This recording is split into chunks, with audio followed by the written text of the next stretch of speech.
Hello, so in this video we will be calculating the force of a composite, which a composite is basically like a material made up of two different materials.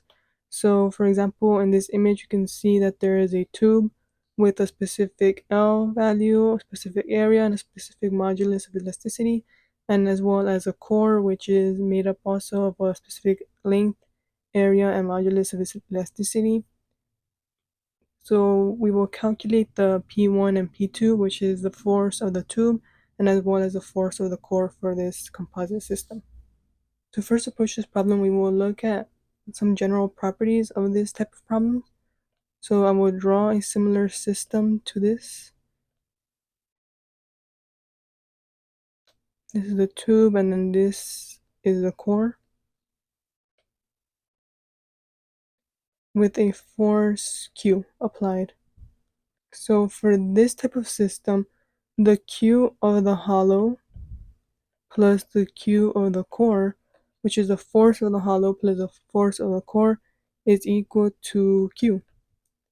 And the deformation or deflection of the entire system is equal to the deformation of the hollow, which is equal to the deformation of the core. So the core and the hollow should have the same deformation in these types of problems. So these two are the main things that we have to remember when approaching this problem. So we will write down the equations that we will use to solve for this, which is this equation, which is the force times the length divided by the area times the modulus of elasticity. And some notes or things to take into account is that P, which is that P is equal to P1 plus P2, which is the force of the core plus the force of the tube is equal to the total force. And as well as that the deformation of the tube is equal to the deformation of the core.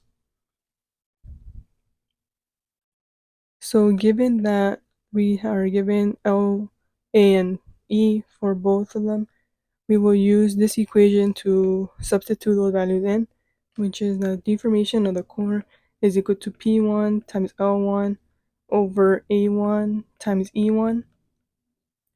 And the same goes for deformation of the tube, which is P2 times L2 over A2 times E2.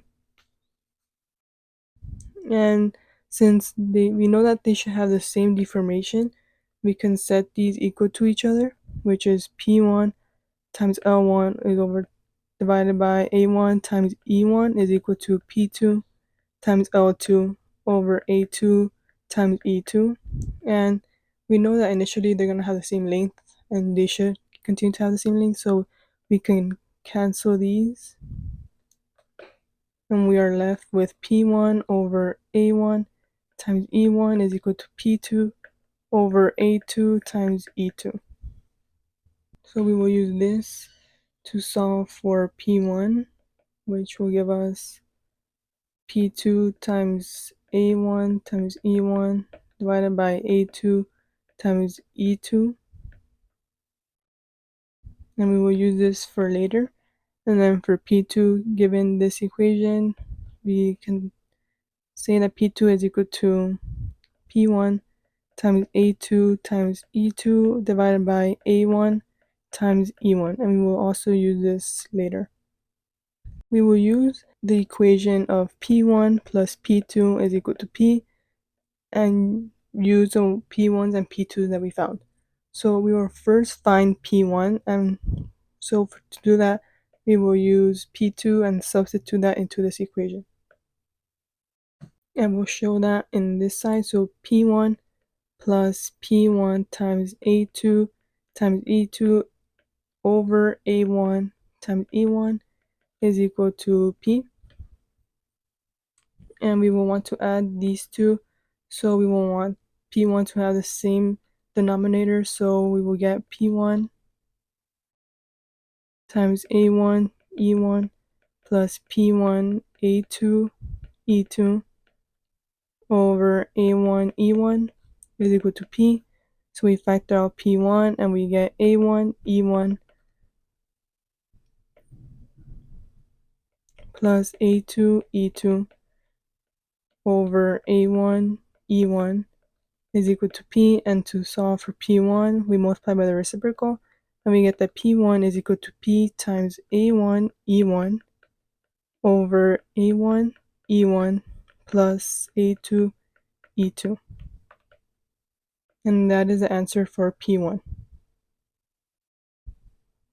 So now to solve for P2, we will use the same approach, but now this time we will use P1 and substitute that into this equation. So we get P2 times A1 E1 over A2 E2 plus P2 is equal to P, and once again we want to add them, so we have to make sure that has the same denominator.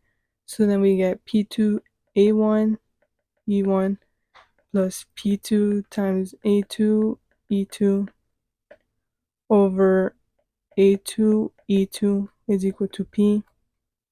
And then we can factor out the P2, which is then P2 times A1 E1 plus A2 E2 over A2 E2 is equal to P.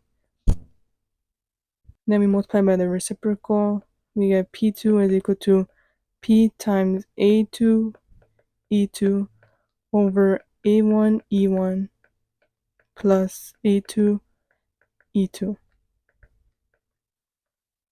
And that is the answer for P2. These equations can be used to solve similar problems, and then if you memorize these equations, you can just plug in the numbers and solve for the P1 and P2. An easy way to remember these equations is that they have the same denominator, so just remember that they have the same denominator, and also that the numerators have the same subscripts as the p values.